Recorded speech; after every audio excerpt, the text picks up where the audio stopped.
Alright, now that we have backed out of our terminal ID and we're in our main menu, we're going to go to our system setup.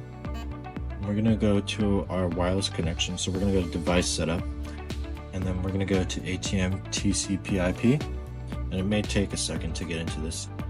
But for this machine particularly, we're going to be using a hardwired. We do have a wireless video for a high ISO machine, and we do set it up with a modem for that reference. It will be the same install on this video. So we're going to go ahead and change our TCPip mode. We're going to go ahead and change it to static for hardwire.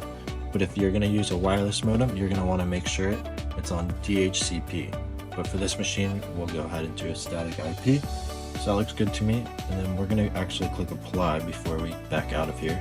And then we'll cancel to return, cancel to return, and we'll cancel to return to our main menu. And now we're going to go ahead and make sure our denomination is set. So we're going to go to transaction setup, and it looks like our denomination is already set for 20s, so that looks good. And if you want to change your maximum withdrawal amount, we'll go to dispense limit, and you input your new dispense limit. So we'll just make it, or you want to make it an even number, so we'll do 600. Enter. Our new dispense limit is set, and our low currency check is disabled, so that looks good to me. So now we'll back out of here. And if it is a new machine, when your denomination is not set, you want to back out all the way out so your machine can reboot.